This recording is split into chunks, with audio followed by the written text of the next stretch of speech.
Aspirants, ডব্লিউবিপিএসসির তরফ থেকে আমরা আজকে একটা খুশির খবর পেয়েছি। আজ সকালের যদি নিউজ পেপার তোমরা দেখে থাকো, বহু নিউজ পেপারে একটা কিন্তু বলতে পারো পোর্শন আছে, নোটিশ আছে, যেটা পাবলিশ হয়েছিল, যেটা পাবলিক সার্ভিস কমিশন ওয়েস্ট বেঙ্গলের তরফ থেকে 2024-এর 8 নম্বর অ্যাডভার্টাইজমেন্ট ছিল। এই যে অ্যাডভার্টাইজমেন্ট আছে, এই অ্যাডভার্টাইজমেন্টটা ছিল সম্পূর্ণভাবে ডব্লিউবিসিএস এক্সিকিউটিভ যে এক্সাম আছে সেটা রিলেটেড। বাট তবু এই অ্যাডভার্টাইজমেন্ট যে আছে এটা নিয়ে অনেকে ডাউট করছিল, এবং এই কারণে যতক্ষণ না তাদের ওয়েবসাইটে দিচ্ছিল ততক্ষণ তোমাদের জন্য ভিডিওটা করা হয়নি। বাট তুমি যদি লক্ষ্য করো, ডব্লিউবিপিএসসি তাদের কিন্তু ওয়েবসাইটেও এক্স্যাক্টলি এই যে অ্যাডভার্টাইজমেন্টটা আছে বা নোটিফিকেশনটা আছে সেটা কিন্তু পাঠিয়ে বা বলতে পারো আপলোড করেছে। এই অ্যাডভার্টাইজমেন্টটা বলতে পারো তুমি সরাসরিভাবে এরকম নয় যে ফর্ম ফিল আপ এই ডেট থেকে শুরু হচ্ছে, সেরকম কিছু নয়।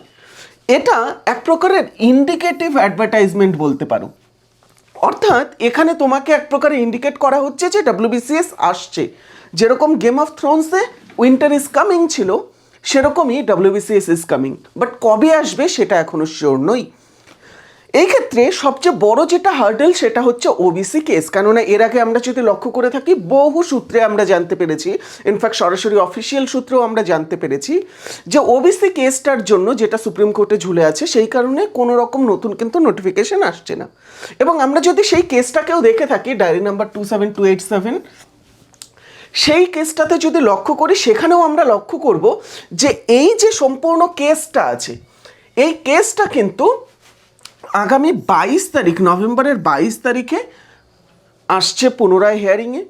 এটাও কম্পিউটার অটোমেটেড একটা জেনারেটেড বলতে পারো তুমি ডেট। বাট তা সত্ত্বেও হয়তো এই ডেটে এর শুনানি আসবার একটা প্রবল সম্ভাবনা আছে।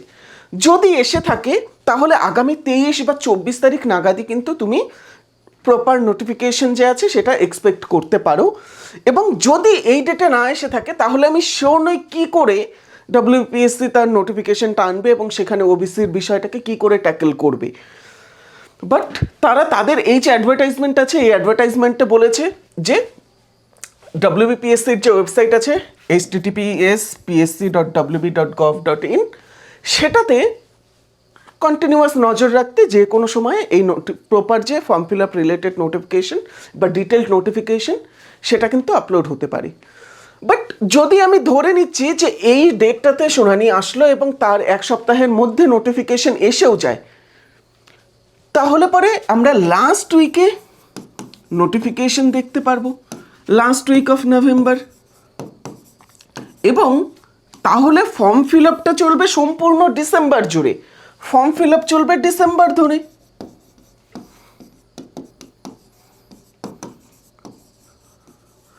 তাহলে এক্সাম কবে হতে পারে?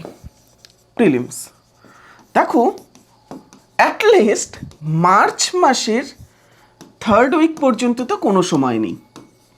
কেননা তুমি যদি লক্ষ্য করো, সিজিএল, জিডি এই সমস্ত কিছুর এক্সাম অলরেডি ডেট অ্যানাউন্স হয়েছে। এর সাথে সাথে তুমি যদি দেখো, এসবিআই তাদের পিও এবং ক্লার্কশিপের যে এক্সাম আছে সেটাও কিন্তু কন্ডাক্ট করতে চলেছে, এবং নোটিফিকেশন আসবে এবং সেটাও জানুয়ারি ফেব্রুয়ারিতেই হবার কথা। এর সাথে ফেব্রুয়ারি মাসে মাধ্যমিক পরীক্ষা আছে, মার্চ মাসে উচ্চ মাধ্যমিক পরীক্ষা আছে। তো উচ্চ মাধ্যমিক পরীক্ষা শেষ না হওয়া পর্যন্ত 18 তারিখ পর্যন্ত কোনো রকমভাবেই কিন্তু ডব্লিউবিসিএসের প্রিলিমস হতে পারে না। তাহলে পরে মার্চের পরে তাহলে এপ্রিল বা মে নাগাদ কিন্তু তুমি ডব্লিউবিসিএসের প্রিলিমসটা হতে পারে বলে ধরে নিতে পারো। তবে কবে হতে পারে সেটা রিলেটেড আরও কিছু আমরা টেন্টেটিভ ডেট হয়তো পাবো নতুন ক্যালেন্ডারে, সেটা দেখে আমরা বুঝতে পারবো যে কবে ডব্লিউবিপিএসসি এক্সামটা নিতে চাচ্ছে। আপাতত তোমাদের জন্য এতটুকুই। যদি সেশনটা ভালো লেগে থাকে তাহলে অবশ্যই ভিডিওটি লাইক করে দেবে। ধন্যবাদ।